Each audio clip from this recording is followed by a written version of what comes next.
من اجمل الحلويات اللي ممكن تعمليها في رمضان وتطلع معاكي ناجحه وممتازه مليون في الميه الوصفه اللي هنعملها مع بعض النهارده.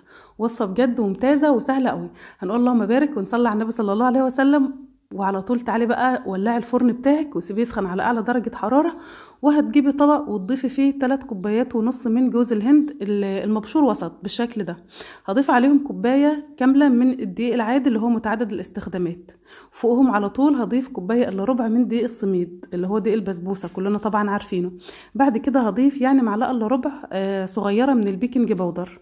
تمام كده معانا شويه مكونات جافه سهلين جدا وبساط. قلبي بقى المكونات الجافه بتاعتك مع بعض كويس جدا. وعلشان توصلك كل وصفاتنا اللي هننزلها الفتره الجايه باذن الله ولسه بالاول مره بتشوفينا، اشتركي في الصفحه وكمان فعلي زر الاشعارات للكل علشان توصلك كل وصفه هننفذها وباذن الله انتوا كمان تنفذوها بكل سهوله. بعد بقى ما قلبنا المكونات الجافه دي نركنها على بعض شويه وحطي بقى طاسه او حله على النار. هتضيف فيها كوبايه من السكر ومعلقتين كبار بس من الميه. وهتبداي تقلبي السكر مع الميه بالشكل ده كده لحد ما السكر يبدا ان هو يتكرمل معانا وناخد منه لون فاتح بالشكل ده. في المرحله دي ما تقلبيش بمعلقه، قلبي بايديكي، يعني حركي بس الحله كده. خلاص اول ما السكر ياخد لون بالشكل الجميل اللي معانا ده ما تغمقهوش علشان خاطر الوصفه تطلع معاكي ناجحه. معايا كوبايه كامله من الحليب ويفضل الحليب بتاعنا ان هو يكون دافي. هقلب بقى الحليب مع السكر بس لحد ما تكتلات او السكر يفك معانا كويس جدا. وصفة في منتهى السلاسة وفي منتهى الجمال، يعني زي ما انتم شايفين الخطوات سهلة جدا. خلاص بعد كده معايا بقى كوباية الا ربع من السمنة، وانا حطيت سمنة بلدي علشان خاطر اضمن ان طعمها يكون رائع جدا. بالنسبة لك لو مش متوفر عندك السمنة البلدي استخدمي اي نوع سمنة موجود عندك، اي نوع متوفر في مطبخك استخدميه. تمام. حطيت السمنة بعد كده وهدي تقليبة واحدة وخلاص كده هنطفي النار وناخد الخليط الجميل بتاعنا ده. بعد ما تقلب والله يا جماعة ريحة الخليط لوحده تحفة، ريحته كده تفتح نفسك انك تقومي تجربي الوصفة دي لو عندك المكونات. خلاص بعد كده نجيب المكونات الجافة اللي احنا قلبناهم مع بعض، هتحطيهم على طول على الخليط السمنة بقى والحليب، الخليط اللي احنا عملناه على البوتاجاز وتقلبيه.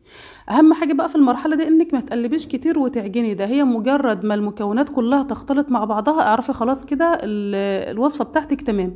مش محتاجه ان انت تفضلي تقلبي وتعجني في الوصفه تفككي كده حبيبات دقيق السميد وتبوظي الوصفه بتاعتك. بس مجرد تقلبتين 3 4 كده لحد ما المكونات كلها اختلطت مع بعض يبقى كده تمام.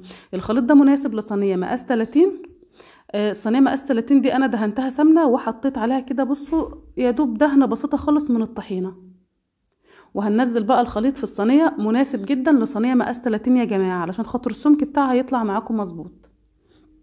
هننزل بقى كل الخليط ونبدا ان احنا نفرده في الصينيه. وهتعملي بقى ألذ واطعم بسيمه كلتيها في حياتك، ولا تشتريها بقى من بره ولا تفكري انك اصلا خالص يجي مجرد تفكير كده في دماغك انك تشتري حلويات من بره طول ما انت معانا في القناه. باذن الله وصفاتنا سهله وبسيطه هتجربيها وتعمليها بكل سهوله.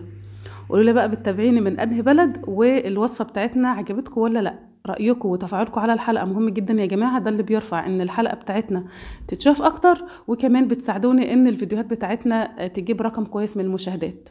اهم حاجه اللايك وكومنت من عندك. سوي بقى الخليط بايديك بالشكل ده كده علشان خاطر الخليط كله يكون متساوي. وامسكي الصينيه اخبطيها خبطتين على رخامه المطبخ وابداي قطعيها باي طريقه انت تحبيها. انا هقطعها التقطيع العادي اللي هي قطع مربعه صغيره شويه. تمام. هنا بقى جينا لمرحله التزيين. ممكن تسيبيها ساده زي ما هي كده، هو داخلها جوز هند والخليط لوحده حكايه يعني، بس علشان خاطر نخلي القطع بتاعتنا شكلها كويس جدا وبرده نضيف لها اضافه مميزه وطعم حلو. معايا بقى سوداني اللي هو سوداني محمص ومقشر، هبدا ان انا احطه على كل قطعه بالشكل ده.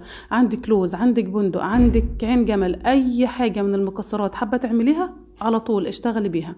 بعد كده هحطها في الفرن على درجه حراره 180. اول ما تبدا ان هي تتحمر من الجوانب بالشكل ده كده هنكون جاهزين ان احنا نعمل الشربات بتاعها. بالنسبه للشربات يا جماعه هي بتكون سخنه والشربات بيكون دافي شويه.